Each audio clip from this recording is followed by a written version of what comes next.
मैं तो हनुमान चालीसा यहाँ पढ़ के सुना दूंगा। आप संविधान की पहली लाइन सुना देंगी कि संविधान का पहला प्रश्न क्या कहता है? जय हनुमान ज्ञान गुण सागर, जय कपीस तिहु लोक उजागर, रामदूत अतुलित बलधामा।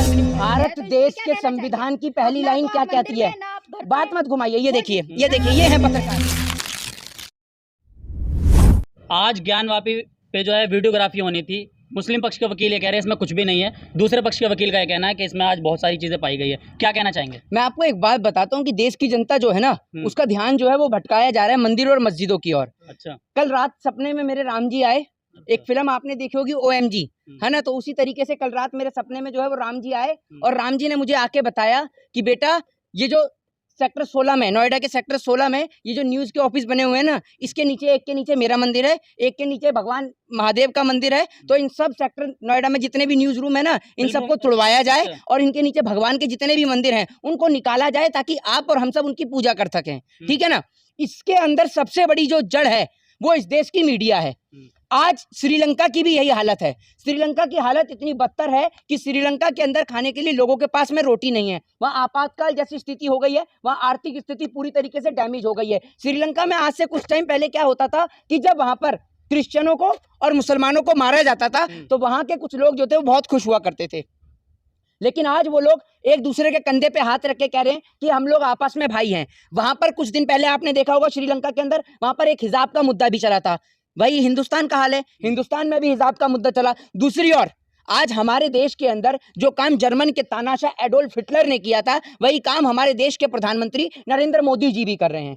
आज देश की स्थिति बद से बदतर हो रही है और लोगों का दिमाग जो है वो दो ही जगह पे डाइवर्ट किया जा रहा है। पहला है ज्ञानवापी मस्जिद, दूसरा ताजमहल हो गया, तीसरा आपका कुतुब मीनार हो गया, जिसको विष्णु स्तंभ कह रहे थे। ताजमहल के नाम पर तो जो कोर्ट है उसने भारतीय जनता पार्टी के तमाम अंधभक्तों को और ना समझ लोगों को, मूर्ख लोगों के मुंह पर एक कड़ा तमाचा मारा है, या फिर आप कह लीजिए एक जूता मारा है इनके मुंह पर, और उनको एक समझ दी है कि पहले जाइए और जाके PhD करिए, किसी चीज के ऊपर संशोधन करिए और पता करिए कि ये चीज किसने बनाई है। आपको संशोधन करने से कोई नहीं रोक रहा है, आराम से जाके संशोधन करिए आप। और वही हाल अब इनका ज्ञानवापी मस्जिद के नाम पर भी होने वाला है।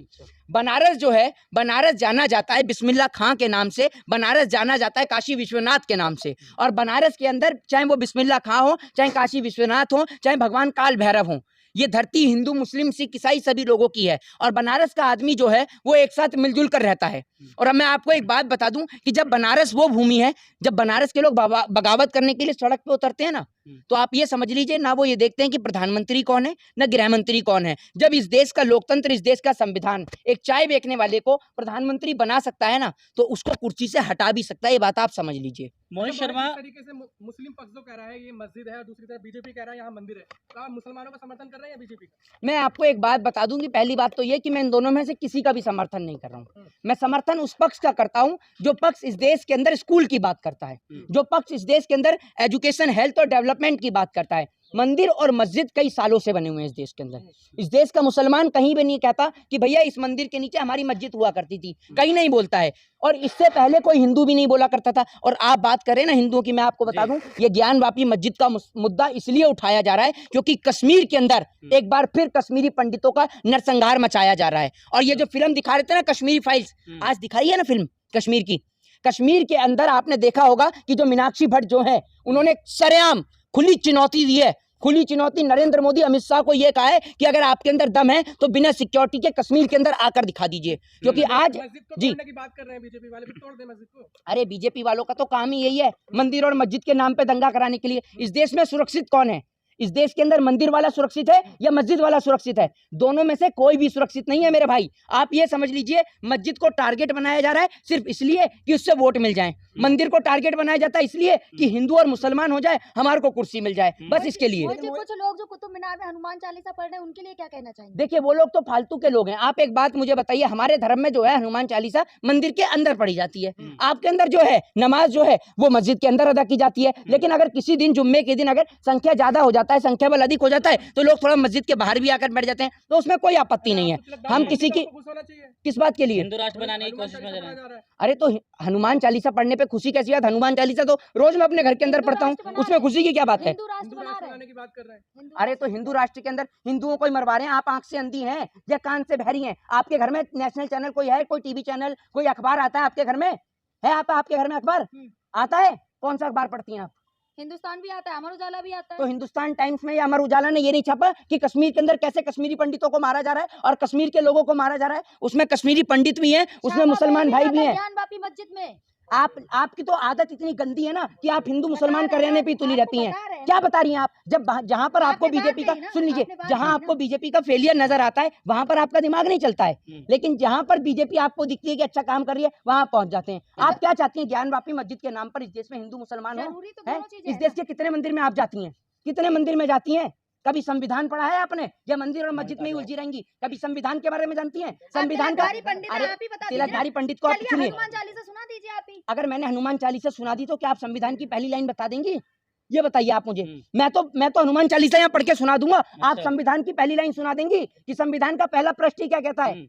बता देंगी? चलिए इनकी बात मैं पढ़ के सुनाता हूँ आपको हनुमान चालीसा। सुन लीजिए, मैं थोड़ी आपको नहीं मेरे को याद ही है। जय हनुमान ज्ञान गुण सागर, जय कपीस लोक उजागर, रामदूत अतुल्य बलधामा, अंजनी पुत्र पवन सुत नामा, महावीर विक्रम बजरंगी कुमति निवार, सुमत के संगी कंचन विराज सुवेशा, कानन कुंडल कुंचित केसा, ये मूंज नेऊ साजे शंकर सुमन के श्रीनंदन तेज प्रताप, महाजी के बंधन विद्यावान गुणी अति चातुर राम काज कर। ठीक है, अब मैंने सुन लीजिए, अब मैंने हनुमान चालीसा सुन लीजिए, कोर्ट ने कहा सुन तो लीजिए, वीडियोग्राफी होनी चाहिए, तो आप क्या कह मेरी बात सुन लीजिए। मैंने हनुमान चालीसा पढ़ दी। इस देश के गोदी मीडिया के दलाल पत्रकार के रूप में बहरूपिया हिंदू मुसलमान कराने वाले पत्रकार बताएंगे कि इस देश का संविधान का पहला प्रश्न क्या कहता है? क्या कहता है? अरे क्या घुमाते रहिए, ये मोहित शर्मा है। मोहित शर्मा जिससे एक सवाल पे अटक जाए ना तो ये नरेंद्र मोदी जी नहीं है, संबित पात्रा नहीं जो भूल जाएंगे। बताइए भारत देश के संविधान की पहली लाइन क्या कहती है? अरे बताइए क्या कहती है भारत देश के संविधान की पहली लाइन? भारत देश के संविधान की पहली लाइन क्या कहती है? बात मत घुमाइए। ये देखिए, ये है पत्रकार, इनको ये नहीं पता है, जवाब दीजिए उनका, ये इनको नहीं पता है। मंदिर में जी आपने यहाँ खड़े होकर हनुमान चालीसा पढ़ी है, तो इस पे क्या कहेंगे? आपने मेरे से पूछा कि आपको आती है, मैंने कहा हाँ मुझे आती है। हनुमान चालीसा तो कहीं भी पढ़ सकते हैं ना? क्या कहीं भी पढ़ सकते हैं हनुमान अरे चालीसा? अब पढ़ने को तो अगर आप यहाँ सड़क पे बैठ के पढ़ेंगे, पढ़ा का मंदिर में जाएगा। ठीक है, पढ़ा कहाँ जाएगा?